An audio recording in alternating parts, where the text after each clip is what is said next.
Hello, everyone, and welcome to the Jeffrey Epstein Show. I'm your host, Bobbycapucci, and this is a morning update.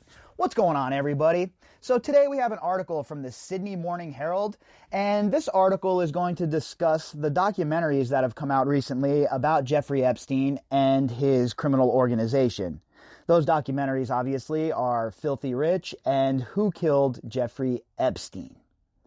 Now, I'm sure everybody who is listening to this podcast has watched both of those already. If you have not, I highly suggest you do. You're not going to learn anything new, but again, you know how I feel about context and adding a little bit more meat to the bone. So today's article is going to talk about both of those documentaries. And this article is from the Sydney Morning Herald. And the headline is, Life of Jeffrey Epstein Leaves Viewer Feeling Grubby, Queasy, and Angry. That headline right there certainly is a bullseye, because that's the emotion it elicits from people who watch these documentaries, especially people who come in unaware as to what was really going on.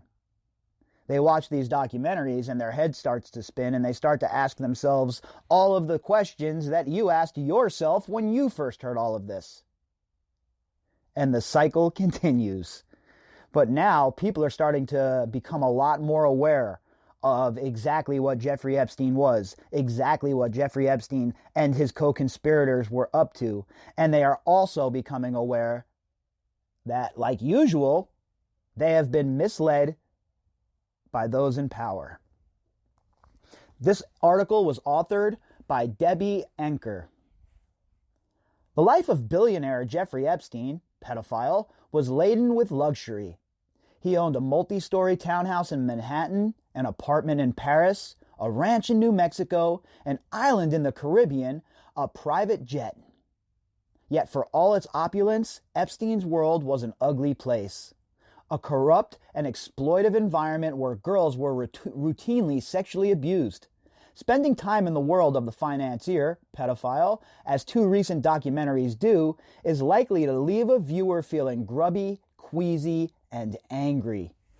Look, there is zero doubt that if you had no idea who or what Jeffrey Epstein is or was, and then you got a full frontal the way that some of these documentaries are leading people in, of course it's going to shock the senses, right? To any normal person, this sort of thing is just beyond the pale. How something like this could have occurred, how he got off, how these girls were continuously treated like shit by the system.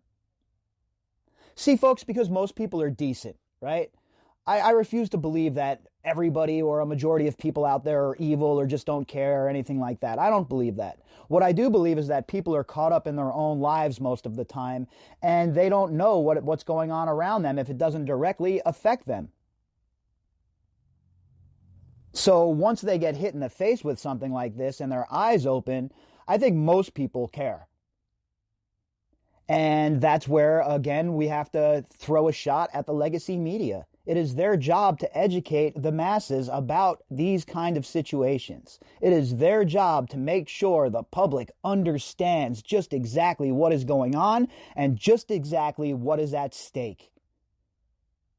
But they can't find the time to do that ever. Instead, they have to be involved in the tribalism. They have to be involved in the political nonsense, as opposed to exposing the biggest child trafficking ring, perhaps in the United States history. At the very least, the most high profile. But Jeffrey Epstein, Filthy Rich on Netflix, and Who Killed Jeffrey Epstein on the ID channel, two quite different productions, also demonstrate why streaming services have become such an important home for documentaries. That's true, too. I've talked about this a lot on the podcast about how social media and these new platforms are huge tools to use in cases like this, because what it does is it exposes people who might not otherwise have been exposed to what's the information that is within the documentary or around the case. Because again, the legacy media does not do their job. So what happens? People swoop in and they fill the void, right? You have independent content creators, you have filmmakers, you have writers, etc., that fill the void and do the job of the legacy media. Can you imagine if the legacy media paid this story the attention that it deserved? How many people would be enraged?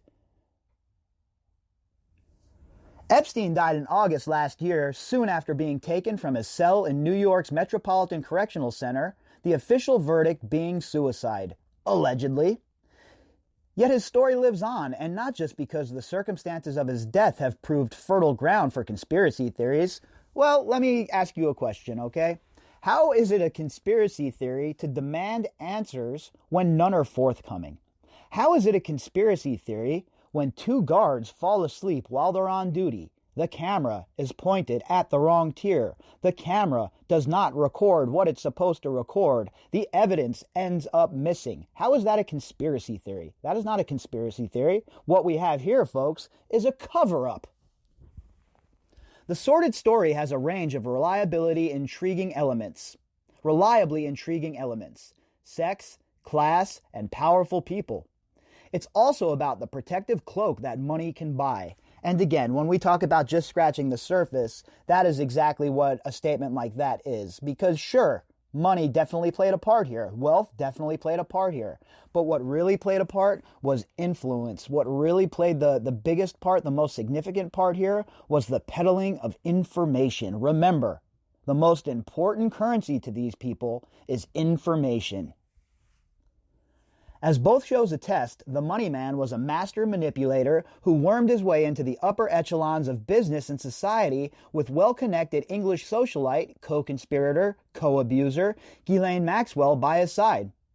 Despite a conviction in Florida in 2008 for procuring an underage girl for prostitution, doesn't even exist, an underage girl cannot consent, etc., and allegations of financial misdeeds, he hobnobbed with political leaders and corporate barons, with scientific, academic, and technology chiefs, and with a prince who enjoyed his hospitality and largesse. Yeah. Jeffrey Epstein had a very, very, very large and vast circle of very powerful people who moved within its hallways. Jeffrey Epstein was considered a friend by these people. Jeffrey Epstein was invited to all of the functions with these people. And these people are going to act like they had no idea what was going on, even after the fact that the man was arrested the first time and charged with what he was charged with. These people still opened the door and invited him back to polite society. Guys like Jess Staley, guys like Les Wexner, guys like Glenn Dubin. All of these people played a part in bringing Epstein back into so-called polite society without any of the stink of his crimes left on him. They acted as Febreze, basically.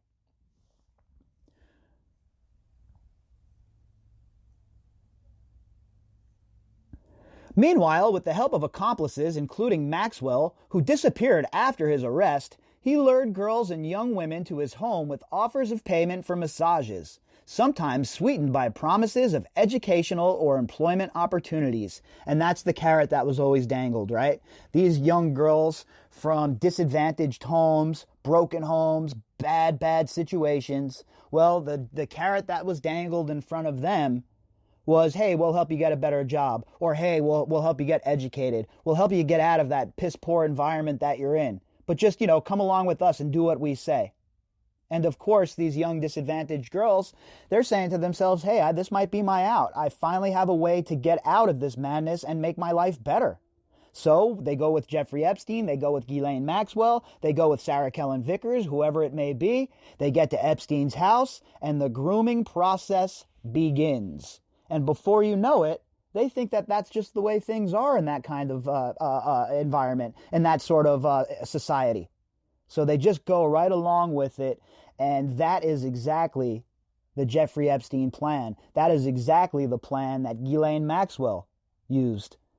Their blueprint is obvious here. Many of these girls were vulnerable, A predator hunts for the weakest, says lawyer Spencer Cooven, who represents women that Epstein molested. And that's always the case with people like this. These people like Jeffrey Epstein, they know they can't do this to one of their banker friends' daughters, right? Because, well, there would be repercussions. But to poor people, people that they look at as less than, well, we're just chattel to them. We're not even human beings. So why would it elicit any sort of remorse on their part for molesting these girls or hurting these girls? Because again, remember folks, we're not dealing with normal people here. We're dealing with people who are operating in a world of narcissism and a world of hubris that we cannot even begin to imagine.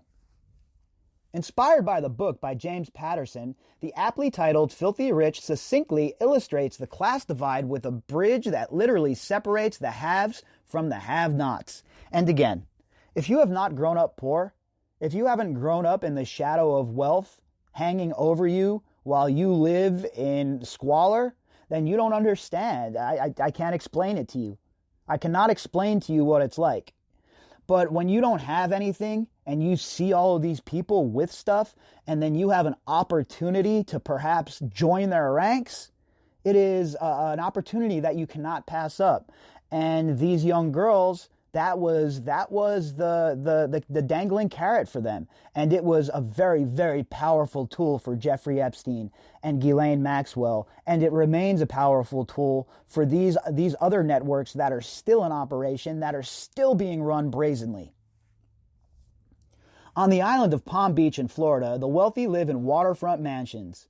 Across the Blue Heron Bridge, and as local writer Carl Hyacin notes, a world away in West Palm Beach is a working-class community of rundown houses and trailer parks where many of the girls lived. And these people knew that it was going to be a lot easier to manipulate these girls from disadvantaged homes as opposed to a girl from, say, a solid middle class, upper middle class background, or one of their golfing buddy type friends, right? That's not going to happen because you don't have the carrot to dangle at them. They don't need your money. So why would they come over and massage your disgusting old ass? So again, it is poor people who are once again used as nothing more than pawns for the elite.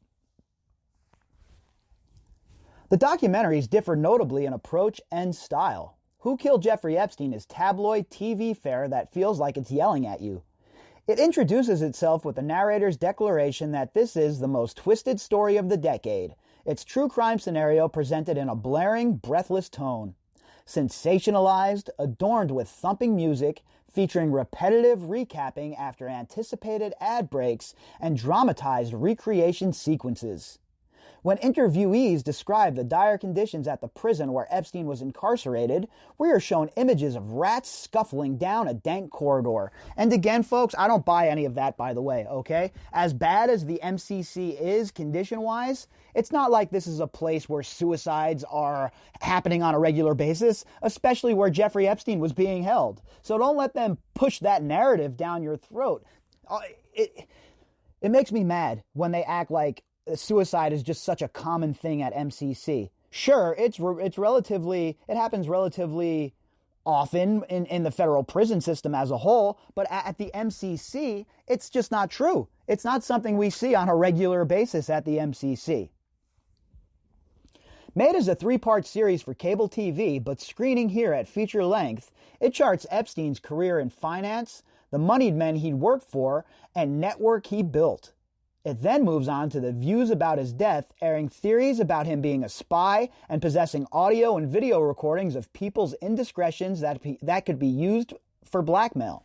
Well, we know that's a fact. We know for a fact that Jeffrey Epstein was compiling dossiers on people. We know that he was compiling information on people. And we know what he told Virginia to do while she was doing what he made her do.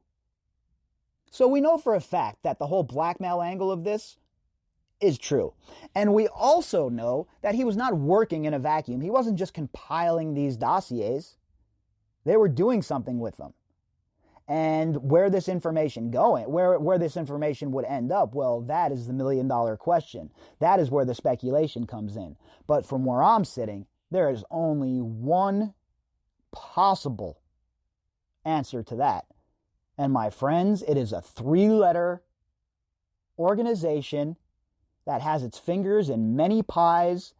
And just look around the world, and wherever something is going south, you can be sure the CIA is not far behind. A couple of forensic pathologists find that his fatal injuries were consistent with homicide rather than suicide. And that there have been a lot of questions surrounding that, right? All we have is the state coming out and giving us their report, right? What they said happened. Meanwhile, they haven't shown any evidence to back it up. It's just, once again, like Bill Barr says, well, just believe what I have to tell you. In reality and in the real world, none of us are willing to do that at this point. The four-part Filthy Rich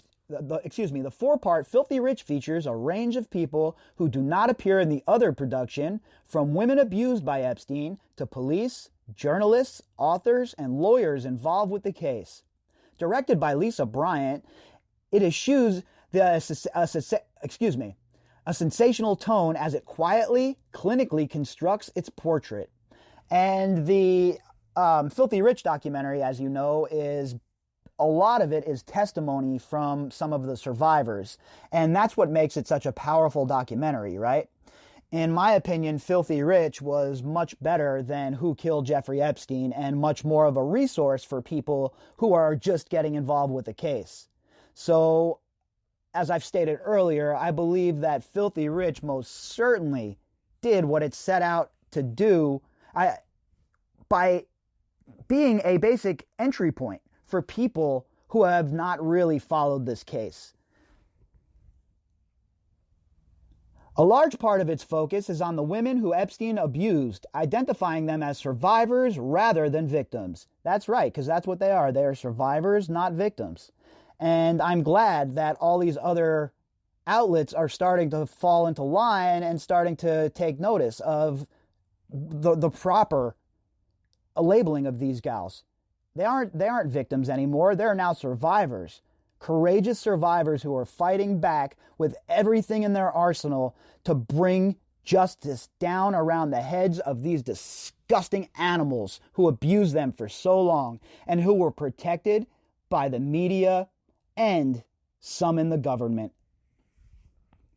It allows space for their stories to be told and their voices to be heard. Their pain is palpable as they detail their fears, regrets, anguish, and shame. They are both courageous and fragile.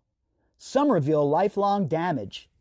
Well, even the ones who don't reveal it, I'm sure, have very, very, very, very dark thoughts at times, because you can't live through trauma like this and have it not reoccur in your dreams and subconsciously come back. And that's why something like this is so horrible. That's why something like this cannot go unchallenged. That's why people like Epstein and Ghislaine Maxwell and Jean-Luc Brunel and the rest of them must be brought to justice. Possibly, as there's no narration to deploy as a linking device, there are too many cliched shots of various women staring out to sea. But the anger they convey is justified because it took so long for any kind of justice to be achieved. Negotiated by a brigade of high-profile lawyers, the 2008 Miami conviction is persuasively and shockingly depicted as a sweetheart deal. After Epstein was arrested last year in New Jersey, his death robbed the women of their chance to confront him in court. Depicted as a sweetheart deal? I got news for you, Sydney Morning Herald. This was the sweetheart deal of all sweetheart deals. This is the kind of deal that the mafia would have gotten in the old days if they would have had a couple of jurors over the barrel. You don't get this kind of deal just by negotiating. There is a lot more here, and until we can see those grand jury records, until we can see what truly occurred, then I am still never, ever going to believe the official narrative. They need to prove it at this point. Filthy Rich helps to illustrate why documentaries have become such a key yet unexpected part of the streaming revolution, which has granted them a new lease on life.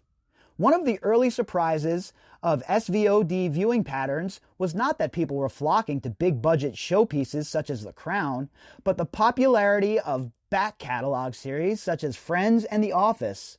Now the nonfiction area is also proving a rich seam, especially valuable at a time when documentaries have been rare on free TV, with feature-length productions virtually non-existent. And that's definitely true too, because documentaries play a huge part in cases like this, in my opinion. You know, just look at the ones that have come out prior to Filthy Rich, and look at the interest they drummed up. And then, in turn, look at the court cases that started again because of these documentaries. You see, at the end of the day, we have to remember, folks, we have the power. It is up to us, not them. They work for us. So if we exert the proper amount of pressure, if we hit the accelerator at the right time, and we make our voices heard, it'll be a real difficult challenge for them to ignore all of us. With one gnat, you can swat them away. 10 million gnats? Well, now you find yourself suffocating. Already this year, we've been treated to cleverly constructed and compelling series such as The Test, Amazon Prime, and The Last Dance on Netflix. Filthy Rich joins a group that demonstrates that the streaming services have allowed documentary makers the money and the latitude to display their accomplishment as storytellers. And again, Filthy Rich has its ups and downs, right? There's things about Filthy Rich that I would have changed, but at the same time, I understand that with a mere 4 hours, roughly, to tell the story, they had to be pretty locked into what they wanted to get out there. They couldn't be veering off in other directions and leaving things, threads untied, etc., etc. So for what Filthy Rich is and for what it set out to accomplish, I truly believe it has done a fantastic job. Just look at all the new interest in the case. That alone is worth its weight in gold, in my opinion. Because again, the more people involved, the louder our voice becomes and the harder justice will be to not happen, right? It'll be harder for them to deny justice to these girls if everybody is up in arms about this. The only way that we can hold them accountable is by holding those in power that we've elected or have been put in power by those we elected accountable as well.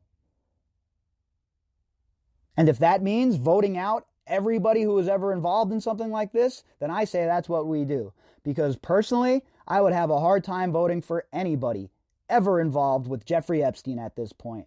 That's how disgusted I am by this whole entire thing. That's how disgusting the whole entire thing is. And to be honest with you,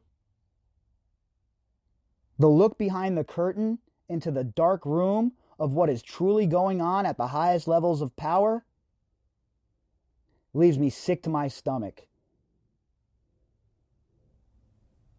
But the contents of that room need to be laid bare for everybody to see. Because unless this story is brought to the public, unless the veil of secrecy is lifted from the whole entire thing, then these sort of operations are just going to continue. And later on down the road, there will be another Jeffrey Epstein. And the whole entire cycle will repeat itself once again. If you'd like to contact me, you could do that at bobbycapucci@protonmail.com. That's BOBBYCAPUCCI@protonmail.com. You can also find me on Twitter at BOBBY_CAPUCCI. All right, folks, we'll be back later on with some more. Hope you all enjoy your Tuesday.